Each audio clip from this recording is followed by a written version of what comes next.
Assalamualaikum warahmatullahi wabarakatuh. Hai teman-teman semua, bertemu kembali di channel YouTube saya, Zainul Islam.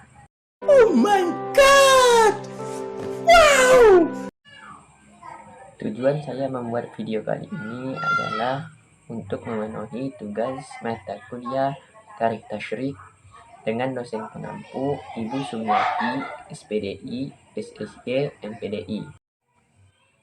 Nah, pada video kali ini saya akan memaparkan sebuah materi pembahasan yang berjudul Implementasi Guru di Era 4.0. Oh my god! Wow! Penasaran dengan materi pembahasannya seperti apa? Tonton terus video ini.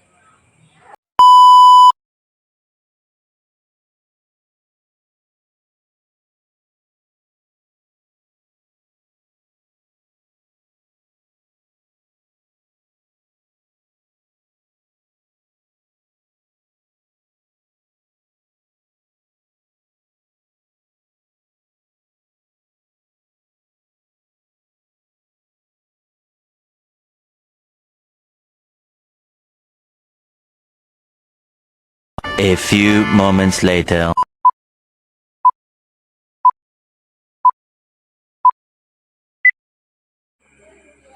Baiklah teman-teman, pertama-tama kita akan membahas tentang definisi era 4.0. Revolusi Industri 4.0 merupakan upaya transformasi menuju perbaikan dengan mengintegrasikan dunia online dan lini produksi di industri, di mana semua proses produksi berjalan dengan internet sebagai penopang utama.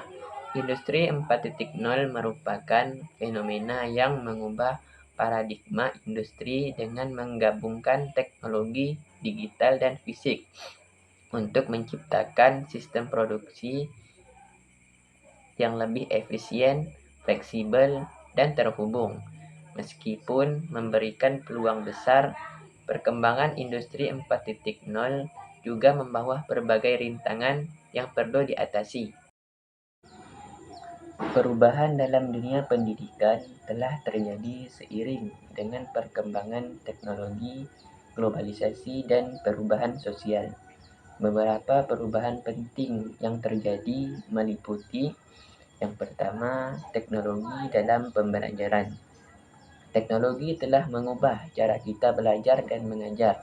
Penggunaan perangkat lunak, aplikasi, dan perangkat elektronik telah memungkinkan akses ke sumber daya pendidikan yang lebih luas dan interaktif. Ini juga memungkinkan pembelajaran jarak jauh dan pembelajaran berbasis online. Yang kedua, ada kurikulum yang berfokus pada keterampilan abad ke-21. Pendidikan saat ini lebih berfokus pada pengembangan keterampilan abad ke-21, seperti keterampilan kritis, kreativitas, komunikasi, kolaborasi, dan pemecahan masalah.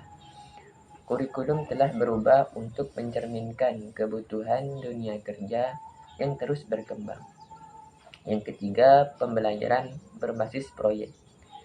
Metode pembelajaran berbasis proyek telah menjadi populer, di mana siswa terlibat dalam proyek nyata yang memungkinkan mereka untuk menerapkan pengetahuan dan keterampilan mereka dalam konteks yang relevan.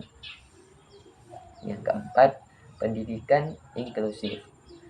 Pendidikan inklusif telah menjadi fokus utama, di mana semua siswa, termasuk mereka dengan kebutuhan khusus, diberikan kesempatan yang sama untuk belajar dan berkembang. Dan yang terakhir, yang kelima, pendidikan lintas budaya. Globalisasi telah membawa perubahan dalam pendidikan dengan meningkatnya kesadaran akan keberagaman budaya. Pendidikan lintas budaya mempromosikan pemahaman dan penghargaan terhadap budaya yang berbeda. Dalam konteks perubahan ini, peran guru tetap sangat penting.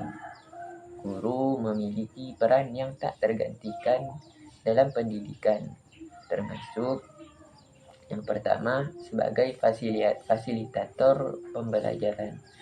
Guru membantu siswa memahami konsep-konsep yang sulit dan memfasilitasi pembelajaran yang efektif melalui penggunaan metode dan strategi yang sesuai. Lalu, guru sebagai motivator. Guru memainkan peran penting dalam memotivasi siswa untuk belajar dan mencapai potensi mereka. Mereka memberikan dorongan, pujian, dan dukungan yang diperlukan untuk meningkatkan motivasi siswa. Lalu, guru sebagai pembimbing. Guru membantu siswa dalam mengembangkan keterampilan sosial, emosional, dan akademik. Mereka memberikan bimbingan dan dukungan individu kepada siswa untuk membantu mereka mencapai tujuan mereka. Lalu, guru sebagai model peran. Guru adalah model peran yang penting bagi siswa. Mereka mempengaruhi sikap, nilai-nilai, dan perilaku siswa melalui contoh yang mereka berikan. Dan yang terakhir, penilaian dan umpan balik. Guru memberikan penilaian dan umpan balik yang konstruktif kepada siswa untuk membantu mereka memahami kekuatan dan kelemahan mereka, serta meningkatkan kinerja mereka.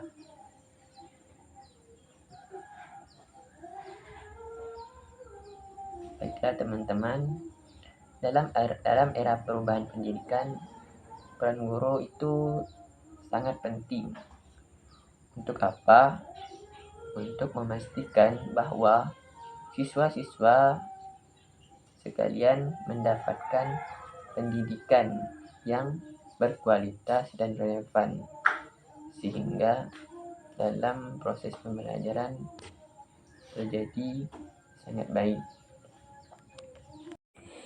Pembahasan selanjutnya adalah tentang tantangan-tantangan yang ada di era 4.0.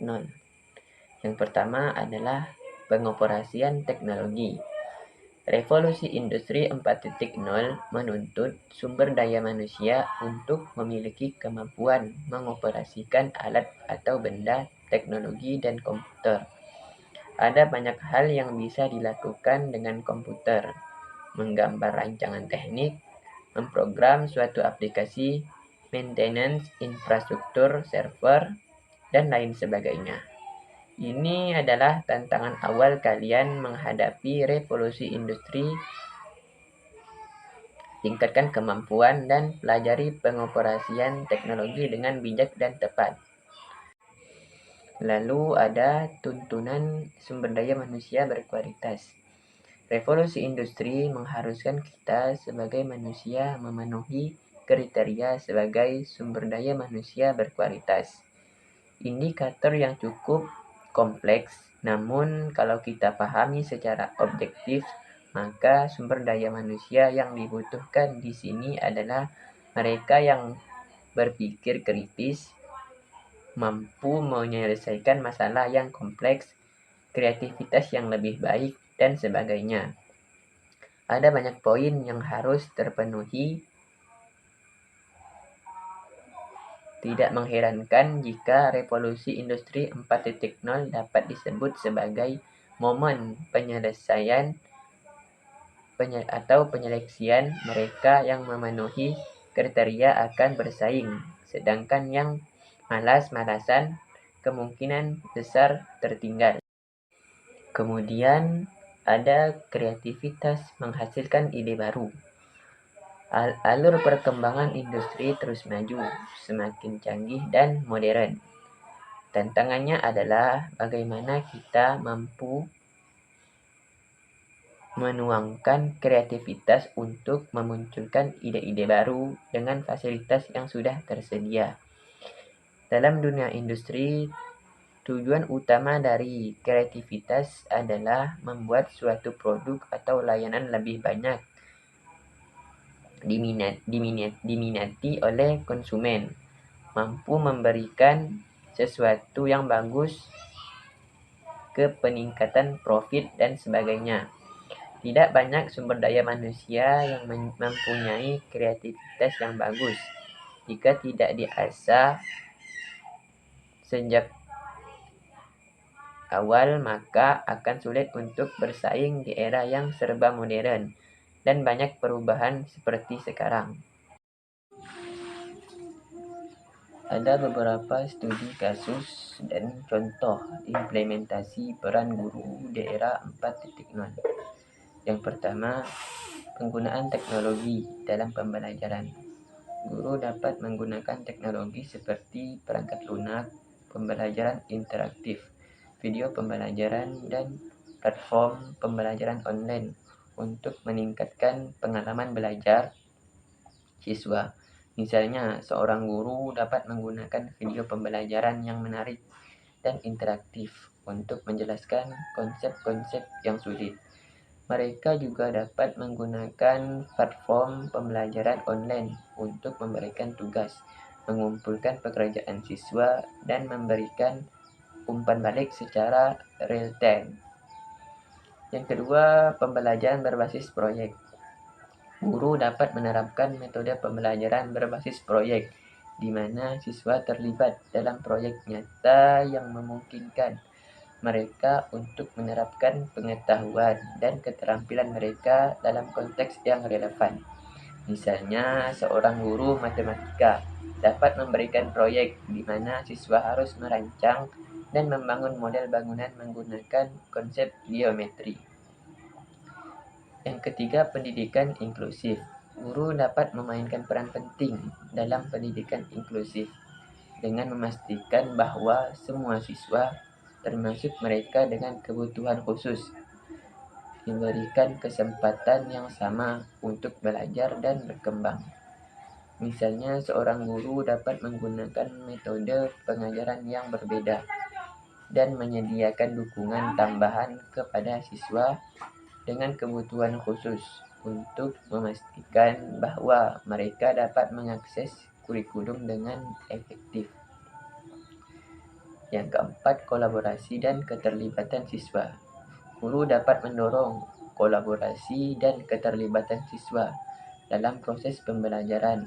Misalnya, seorang guru dapat menggunakan platform kolaboratif online, di mana siswa dapat berbagi ide, bekerja sama dalam proyek, dan memberikan umpan balik satu sama lain. Ini memungkinkan siswa untuk belajar dari satu sama lain dan mengembangkan keterampilan kolaboratif. Yang kelima, pengembangan keterampilan abad ke-21. Guru dapat memastikan bahwa siswa yang mengembangkan keterampilan abad ke-21 yang penting untuk sukses di dunia yang terus berkembang. Misalnya, seorang guru dapat mengintegrasikan keterampilan kritis dan kreatif dalam pembelajaran dengan memberikan tugas yang mendorong siswa untuk berpikir kritis, memecahkan masalah, dan menghasilkan ide-ide baru.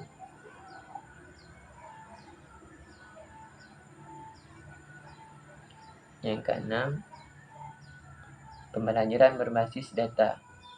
Guru dapat menggunakan data dan analisis untuk memahami kebutuhan dan kemajuan siswa. Misalnya, seorang guru dapat menggunakan alat analisis data untuk melacak kemajuan siswa dan mengidentifikasi area yang memerlukan perhatian tambahan. Ini memungkinkan guru untuk memberikan umpan balik yang lebih terarah dan mendukung siswa secara individual. Baiklah teman-teman,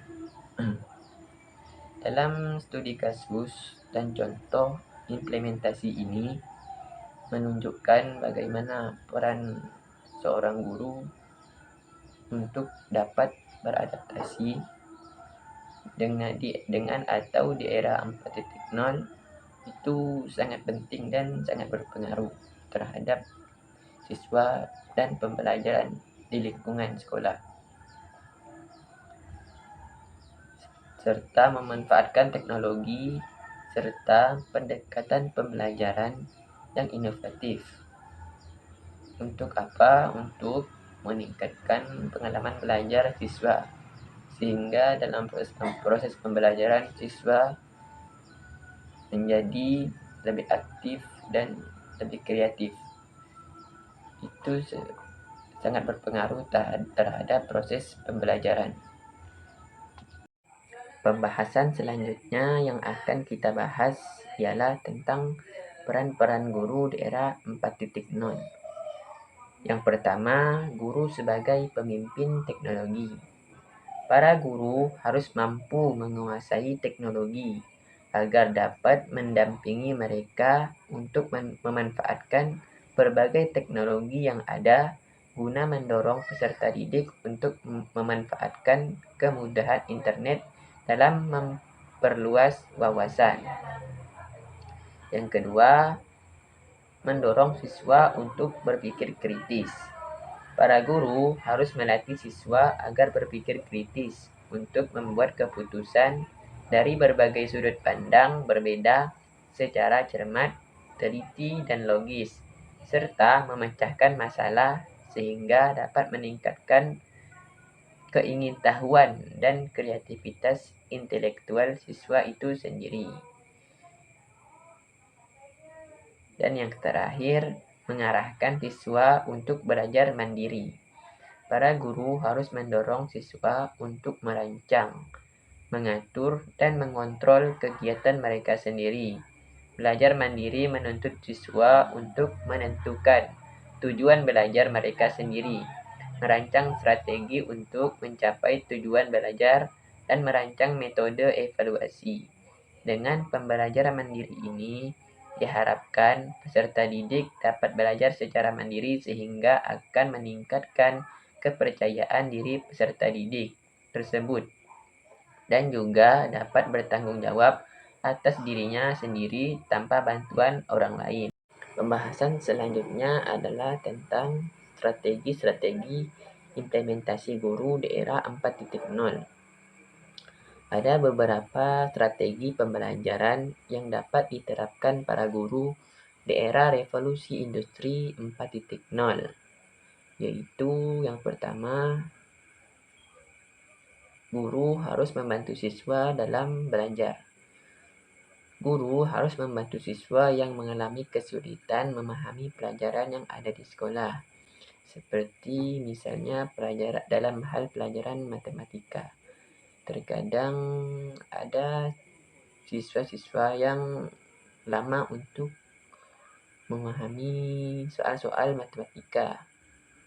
Nah, di sini peran guru harus membimbing dan mengarahkan siswa tersebut sampai memahami pelajaran yang belum dikuasainya. Lalu guru memberikan kesempatan siswa untuk berkembang dan berprestasi. Guru harus mengetahui karakter dan keterampilan siswa lalu mengarahkannya ke hal-hal yang positif.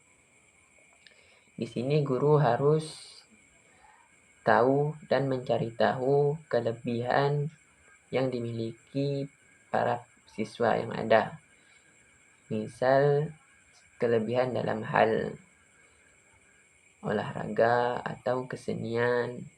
Nah, guru harus mengarahkannya ke hal-hal yang positif seperti mengikuti perlombaan atau yang lain-lainnya. Selanjutnya, guru harus melakukan penguatan pendidikan karakter atau P2K. Jadi, guru harus menekankan pendidikan karakter terhadap siswa, terutama dalam hal adab. Jadi, di lingkungan sekolah atau lingkungan belajar, guru harus memberikan pelajaran, terutama dalam pelajaran agama, tentang pentingnya pendidikan karakter, terutama pendidikan karakter adab, sehingga para siswa terbentuk menjadi siswa yang beradab, sopan santun, dan tidak nakal. Selanjutnya, guru harus melek teknologi. Guru harus melek teknologi agar dapat mendampingi mereka untuk memanfaatkan berbagai teknologi yang ada guna mendorong peserta didik untuk memanfaatkan kemudahan internet dalam memperluas wawasan. Jadi, di zaman sekarang para guru harus dituntut untuk paham terhadap teknologi, karena dalam perkembangan zaman sekarang teknologi sangat digunakan dan sangat penting dalam hal pembelajaran. Jika guru tidak menguasainya, maka sistem pembelajaran yang akan terjadi tidak efektif dan efisien. Lalu, guru harus menjadi guru yang efektif. Guru harus mampu menciptakan suasana pembelajaran yang menyenangkan sehingga para siswa dapat belajar dengan mudah sehingga tercapai tujuan pembelajaran yang diinginkan. Jadi para guru harus juga membuat lingkungan belajar itu yang sangat menyenangkan. Karena apa? Agar para siswa itu merasa nyaman dalam mengikuti pembelajaran, tidak merasa bosan, dan siswa menjadi aktif mengikuti pembelajaran. Kesimpulan dalam materi pembahasan kita tadi adalah implementasi guru di era 4.0 melibatkan penggunaan teknologi dan pendekatan baru dalam proses pembelajaran. Implementasi guru di era 4.0 membutuhkan perubahan paradigma dan penyesuaian dalam pendekatan pembelajaran. Guru harus terus mengembangkan diri, belajar tentang teknologi baru, dan berkolaborasi dengan rekan sejawat untuk meningkatkan kualitas pembelajaran. Oh my God! Wow! Baiklah teman-teman, mungkin hanya itu sedikit pembahasan materi dari saya. Kurang dan lebihnya saya mohon maaf. Untuk menutup video ini, jangan lupa untuk di like, komen, dan share, serta subscribe, dan berikan saran-saran teman kepada saya dalam membuat video-video yang ada. Akhirul kalam, Assalamualaikum warahmatullahi wabarakatuh.